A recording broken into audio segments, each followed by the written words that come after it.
Justice Alito has denied this report while also acknowledging he did socialize with the Wrights. His statement reading in part the allegations that the Wrights were told the outcome of the decision in the Hobby Lobby case or the authorship of the opinion of the court by me or my wife is completely false.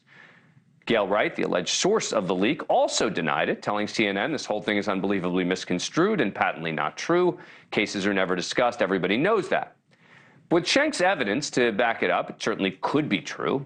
That doesn't mean he also leaked the Dobbs decision, which is a whole other ball of legal wax.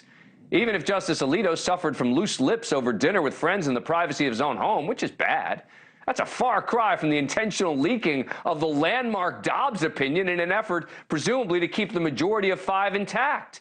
Reverend Schenk has said the 2014 leak was shared with only a handful of advocates on his side. It wasn't done to try to impact anything. And if Alito had leaked the abortion opinion this year, it would take a whole other level of shamelessness to say this in an October interview. It was a grave betrayal of trust by somebody, and it was a shock because nothing like that had happened in the past. So it certainly changed the atmosphere at the court for the remainder of last term. Alito is the author of both opinions, and so it's led some prominent liberals to accuse him of the Dobbs leak as well. MSNBC's Chris Hayes tweeting, this is really, really shocking. Also seems like someone is definitely outright lying, and one of the people who many just outright lying is Alito. And earlier today, former Democratic Senator Claire McCaskill had this to say on MSNBC. Alito clearly, based on what I thought was very credible information from this minister, was the one who told someone about it. And I said all along, it only made sense for the people who supported the Alito decision in Dobbs to leak it. Just over an hour ago, Joy Reid and Elie Mystal said this on MSNBC. On a scale of 1 to 10, my friend, with 1 being, nah, he didn't do it, and 10 being, oh, yeah, he did it, how likely is it now that Alito is the one who leaked the Dobbs decision? Does this microphone go all the way up to 11, Joy? Joining me now is Stephen Wermiel, professor of law at American University. He also covered the Supreme Court for the Wall Street Journal for 12 years. Good to see you again, Stephen. Thanks for coming on the show. Appreciate it. Thanks for having me, Dan. So, you know, thanks for having me.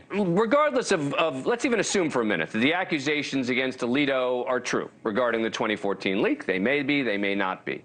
Is it fair to then tie him to the 2022 leak? I don't think we know anything more now about the 2022 leak than we did before the New York Times story or than we did on May 2nd when the leak occurred. There's just no evidence of who leaked the Dobbs decision.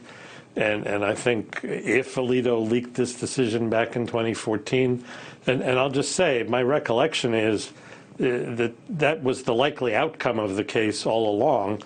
So I don't know that it took a leak to guess what was going to happen. But I don't think we've learned anything about Alito's conduct in Dobbs. So would you agree with me, as someone who is both in the law and media, formerly in the media space, that it is irresponsible for people to start pointing the finger at Alito now based on this? Yes, I totally agree. I think there's really no evidence.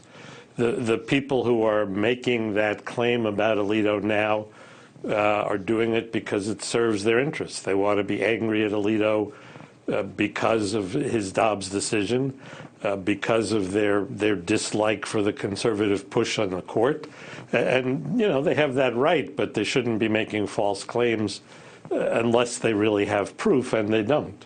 Because, you know, look, what might have happened in 2014 is instead of Alito disclosing what the ruling was, he might have hinted at it, right, at dinner. He might have made a passing reference that said something about it, which made it clear to the person who was at the dinner what the outcome was. The person at the dinner then calls the reverend and says, hey, I had this dinner. I think I know what happened. I mean, if that's what happened, that's very different than leaking the entirety of a draft opinion to Politico.